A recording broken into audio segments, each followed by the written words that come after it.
Derɗiraaɓe laaroɓe amin, nyalomaare jeegore lewru Novambre hitaande 1982. Ha yottugo nyalomaare jeegore lewru Novambre hitaande 2021 ɗum ciki duuɓi 39 ko hoorejo lesdi Cameroon Paul Biya hoosiri ardungal leddi ndi.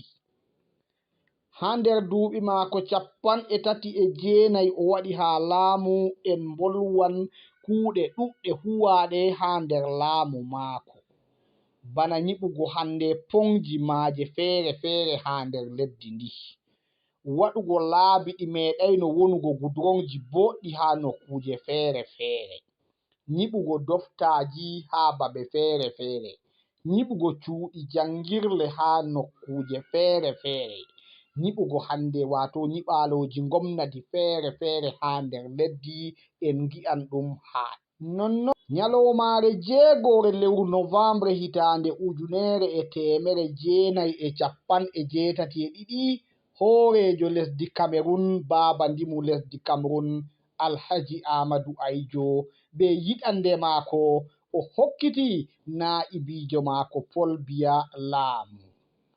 Nyalomaare man nde saali ha Assemblée nationale lesdi Cameroon, Paul Biya hokkitaama laamu lesdi Cameroon o hunake o huran adilaaku ha leddi ndi.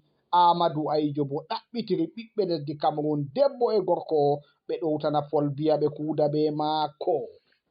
Nde Paul Biya hoosi laamu, ɗume o arti waɗugo ha anniyaji maako? Mahugo lesdi, wurtingoni nder saɗirmaji ko nandi e man. O waɗi ko ɓe wiyata libéralisme communautaire, e ko ɓe wonata libéralisme communautaire o waɗi hunde nde ha nder lesdi Cameroon. Ɓaawo man o lori hande o waɗi hande regionji tati, diiwe tati, diwal Adamawa lesdi Cameroon ta'ama ha diwal Woylare lesdi Cameroon, diwal Seɓattore lesdi Cameroon ha Berniwol Marwa ta'ama ha nder diwal Woylare lesdi Cameroon, e nonnon diwal Fombina lesdi Cameroon ta'ama ha diwal Caka ha lesdi Cameroon. Cameroon maɓɓi diiwe 10. Ha ɗon man nder laamu Paul Biya o acci liberté ko waɗi hande démocratie ha leddi maako, kala jam'iya fu waɗan siyasa daidai no mari haaje ha nder leddi ndi. O créi ministérji feere-feere ɗi walano jaman nane ha nder leddi ndi ngam wallitgo laabi riskuji leddi meɗen, bana waɗugo Sénat, conseil régionaux, conseil constitutionnel. Kujeji ɗuɗɗi waɗama ha nder lesdi Cameroon ha nder laamu Paul Biya.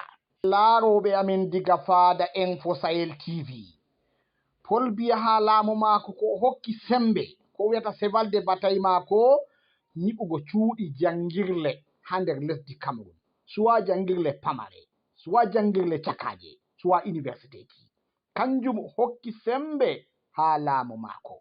École ji nyiɓama ha nder ladde ko ndeyere, a tawa nda suudu l'école nda janginoɓe, nonnon liseji nyiɓama ko walano ha leddi ndi waɗama, kala kauyeji ɗo fu ɗo mari colléji, liseji nyiɓama ha nokkuje ɗe.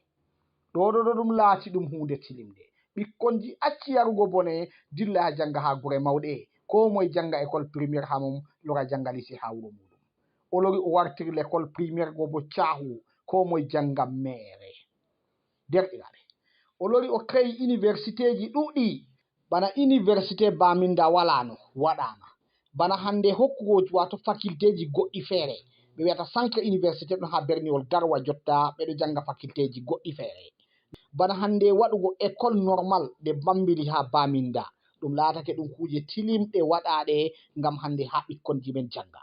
École normal nyiɓama ha Berniwol Marwa, derke'en ɗum woɗɓe hatton ɓe ngurti ɓe janginoɓe daidai wakkatire nde. Université de Ngaoundéré mauninama, o maunini nga sotti ha centre université, nga warti ha université timmunga, wato université Ngaoundéré ka ɗonno diga nane, amma nga hokkama sembe ha nder laamu maako. Ha fahinta, centre de formation ji feere-feere waɗama ha nder lesdi Cameroon, bana Polytechnique Marwa, gure ɗuɗɗe. He'ai ha fahinta doftaji nyiɓama ha nder kauye, ha nder gureji, centre de santé ji, hôpital de la référence, babe ɗuɗɗe waɗama, ummatoje ɗo nyaundo daidai no hani. Hoorejo lesdi Cameroon Paul Biya o hoosi anniya wurtingo ɓiɓɓe lesdi Cameroun haa nyibre wadda ɓe haa annora waɗugo kayugo barasji feere feere, baras hydroélectrique wato barasji sukkol maayo haa hande en keɓa yiite en naftoro be maajum haa nder ci'e meɗen. Ɗum laatake ɗum hunde tilimde o waɗi bana baras nga ɓe mbi'ata Lompagar. Lompagar ɗum laatake ɗum baraswa maapindiwa masitinta nga ɗo siga ndiyam ko waɗata hande metre kip miliyar 6 nga sigata. Ɓe waɗan bo usine ko laarani yiite je bertuwa huwirta be gure luttuɗe ko watta sembe yiite man ɓe wiyata 32 mégawatt ko nandi e majum.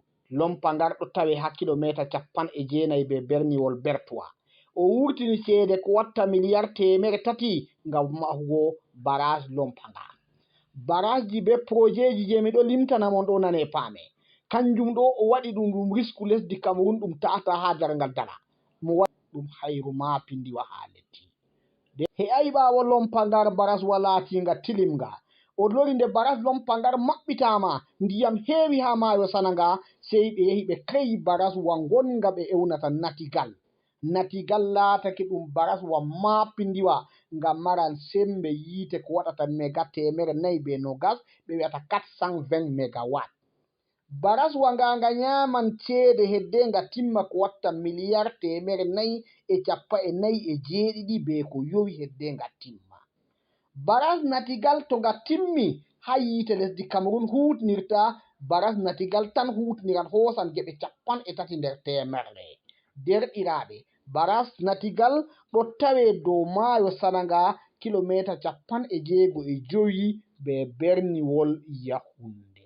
Ha nder riskuji feere feere endu ndu ta'ata ndu ɗo ɓiray ha tum. Baraji waɗon ɓe ngaɗi ha kombi Yome Mesala ha dayindiray be wuro horejo lesdi. Hatton man baraji man ɗo wi'ata baraj Mikem ngam maran ɓe majjini ceede ko watta miliyar 25 nyiɓugo baraswa nga. Sembe yiite man bo waɗan hande megawatt 15 wiyata 15 megawatt wato gure seɗɗa hutiniran hatton. Nonnon ɓe yaran yiite mai bo ko watta kilometer 33 ha sera ton majum. Hande woodi barage o waɗi ɓe ewnata barage de Membele nga ɗo tawe ha nder diwal fombinare lesdi Cameroun. Nga ɗon kilometer 300 be berniwol Yaounde, amma ha nder leddi département de Ndiayelo bo nga woni. Derɗiraaɓe, baraswa nga ɗo nga cembin nga jotta yiite man ɗo haɓa nastugo berniwol Yaounde. Kanga man ɗo ɓe ngurtini ceede ko watta miliyar 420 ngam mahugo baraswa nga ɗo. Derɗiraaɓe nane paame. To lattake baraswa nga fuɗɗi hutinirego, nga hokkan gomnati kala nde hitande yalti fu miliyar 55 kala hitande fu 55 milliard de francs CFA ha tum. Nonnon barasji goɗɗi bo ɗo taskane dow wakkati jotta ɗo ɓe ɗo taska hugoɗi bana baraj Biniwara tawetenga ha Ngaudere. He ayi nonnon baraji goɗɗi ɗon ɗuɗɗi bana gal wakkere Fumbat, gal wakkere lesdi Fombina man gure ɗuɗɗe ɓe ɗo taska waɗugo barasji ɗiɗo. Ɗum laatake ɗum hayru ha leddi meɗen.